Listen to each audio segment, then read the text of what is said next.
G'day everyone, how you doing? Welcome back to Shane's Shed. A little while ago I done a little video just on the headlights on my old Suburban. Now I was kind of tossing up what the best option would be in regards to what I'm going to do to upgrade the headlights. Now as you can see, I'll throw some photos up. This is low beam. This is kind of, I guess, as best as I can represent with my camera quickly for what I'm actually seeing. And this is high beam. These are the same camera settings as well, so I think it's an 1/8 of a second and ISO 6400. So yeah, that's kind of what I'm looking at the moment. So I've decided to go down the LMC truck route for replacement headlights. These are the suckers here. It's got a low beam and a high beam. They use a well, in Australia, I think we call it the HB4 bulb, and HB4 bulb A, so it is a bit of a difference to what is here at the moment. Luckily though, well, I'm quite thankful though, it's LMC truck, they actually provide the little plug in there, so that is very handy, so I wasn't expecting that. But yeah, factory setup with these is the outers of the low beam. They will normally go off when you go to the inners, which are the high beam. This has kind of been Australianised and Australianised a little bit. The outers are currently a Bosch unit. They've got a H4 bulb. These don't exist anymore at all for either left-hand or right-hand drive. So yeah, unfortunately all the reflector coating on these has been starting to deteriorate for quite a while. It's the end of life really, it's time to replace them. And the inner, that is basically still the factory high beam sealed beam. So we do need to change the wiring a little bit. I'm going to make up a separate headlight harness. I'm going to use 3 relays to trigger it. I'll explain why you're going to use 3 a little bit later on. So I'll trigger the relays off the original wiring that's there. So the wiring is going to be a bit more overkill than the factory stuff. It's probably about double the size, so it should help create a little bit better light. Pretty sure I'm going to have to take off the headlight bezels, and then we can get to the headlight buckets and pull them out easily. So let's get into it. And it should be nothing more than, well, at the moment for my setup, it's just a Phillips head screwdriver, just to undo all the screws on the bezel.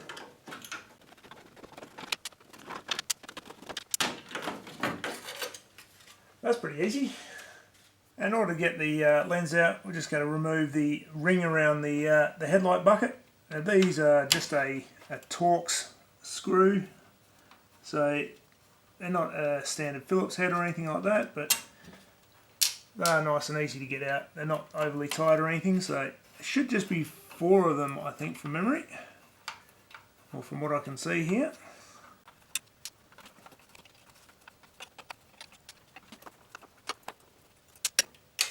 With those 4 out, there's the outer ring, and then the headlight just pops straight out, brings the wire in with it. So I'll just, well, it's been on there a while, so it might not come out the easiest.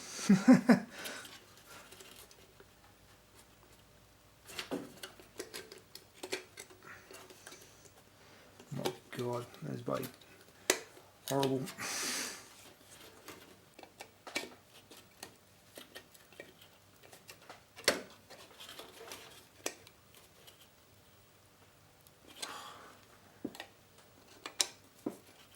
Doesn't want to come off in a hurry.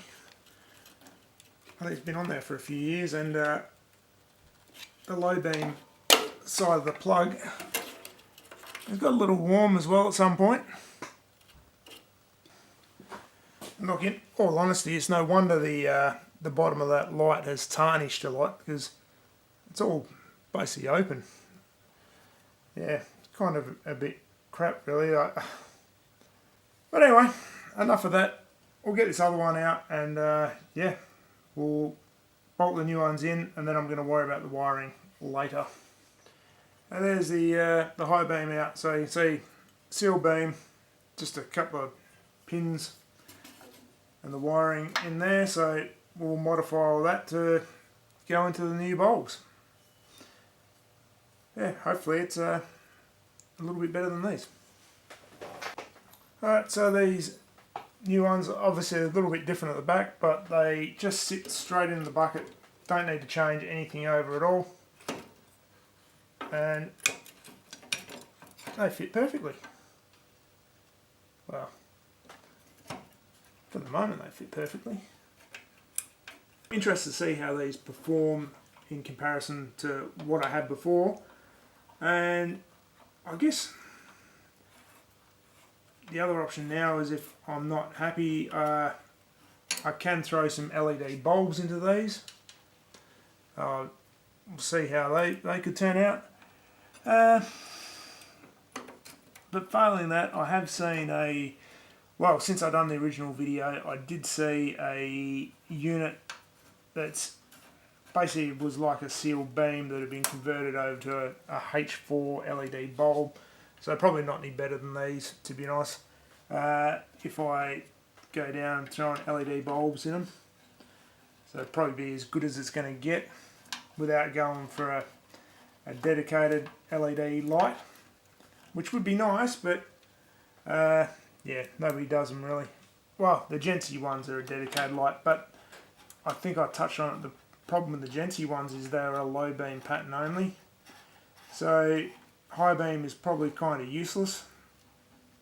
Well, not much better than low beam, just more low beam light.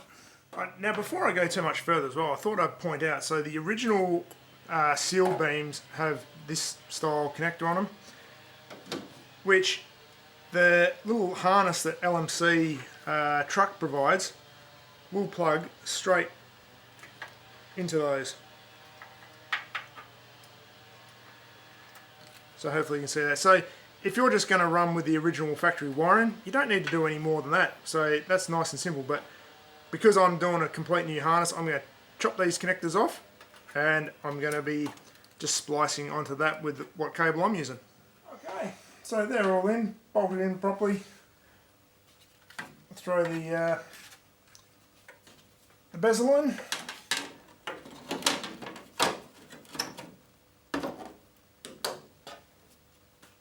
Yeah, looks pretty good. We'll get that bolted in and do the other side. Okay, as you can see, low beams are on. Obviously all installed, all the wiring's done, and the good thing is with the wiring, so both beams burn at the same time for high beam.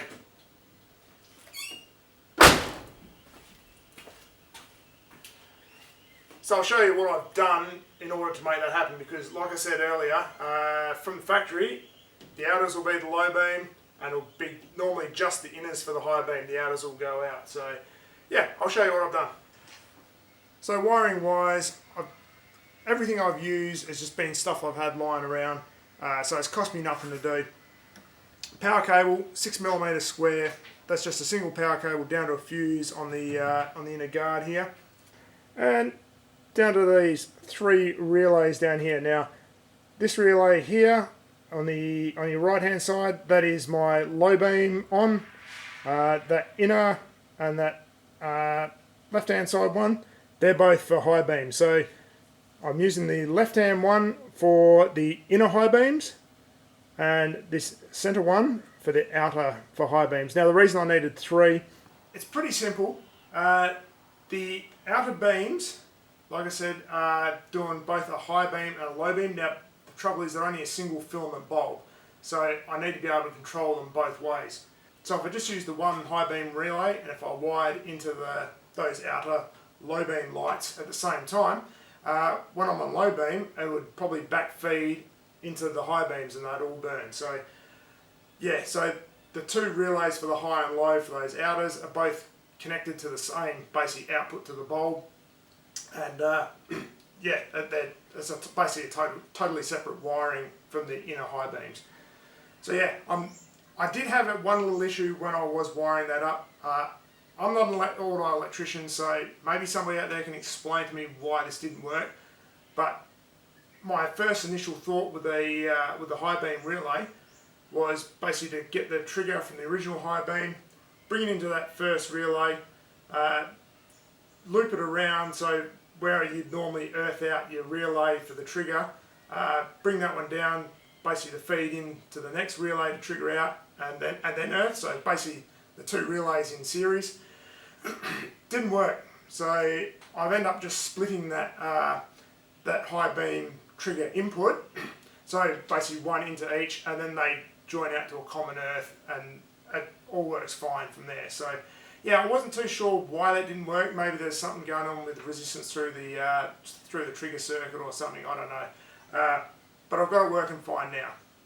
And for the left hand side of the car, so I've got wiring come up here, basically between the radiator and air conditioner evaporator, basically under this fan shroud along there to the other side. So we come out from that just in front of the radio there and splice basically into those little pigtails. The original wiring is still, for the headlights, is basically still down there. I will cable tie that up out of the way because that's no longer needed. Right, so that's how I've managed all the wiring. Like I said earlier, it's not the prettiest, but it's functional. I probably might later on just put a little bit more effort into all the convoluted tubing. I'll probably change that out for some nylon sheathing. I like that, it looks a lot neater, lasts a lot longer too.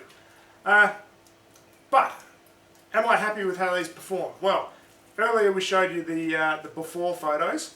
Now I'm sure I mentioned it before when I took the photo, I've kind of got the camera settings to kind of match what I was seeing by eye. Now, I'll be honest, I'm not a photographer, so I didn't spend much more than 5 minutes by putting up the settings and getting it by spot on. But I've kept exactly the same camera settings from the first photo to now. So look, this may be showing a little bit more than what my eye physically sees, but it's exactly the same camera settings, so it's a bit more of a like-for-like thing to look at. So let's just rehash. This is what it was before, and this is what it is now. I admit, at this photo, this is low beam too, by the way, not high beam. Now, this does look a little, the beam does look a little high, but there is a bit of a curve in that section of the road where I'm taking that photo, so it does make the beam look a little higher. In saying that, I may need to adjust these a little bit lower. I will get out on the road and see what it looks like and make a better assessment there. But the high beams, again, hugely improved. Overall, there is a few little dark patches with these lenses, but it's insignificant compared to the dark patches I had before. So overall, I'm pretty happy with it. Maybe in the future I might throw some LED bulbs in these and see how they perform there. I don't know, but at the moment I'm pretty happy with it. The look is good as well. It's not that modern LED look, which I kind of don't really like on a lot of older vehicles. So one thing that does stand out now is these indicator Parker lights. Been there, I assume they're original. They look pretty old and updated now, so with those all nice and shiny, I think I'm going to have to replace those next. If you're in Australia, for these headlights, they're probably more common on the Holden Suburbans, which was the 2 generations after this. They got rid of the original one-piece composite lights that the US market got and went to basically these style headlights. So people in Australia with the Holden Suburbans are in the same basket as I was here. If you break a lens, then you're pretty much screwed. So the good thing with this beam pattern is it doesn't seem to be really orange. It seems to be kind of neutral for left-hand or right-hand drive. The beam pattern seems pretty even both sides. So in that regard, I'm pretty happy. I was quite concerned that it was going to be more of a left-hand drive vehicle pattern, but it doesn't seem to be that bad. So I'm pretty happy in that regard. So if you enjoyed this video, I'd just like to remind you, please just give it a thumbs up quickly. It doesn't take much. I'd really appreciate it. Also, if you're not a subscriber and you'd like to subscribe, see more of my content, hit the subscribe button.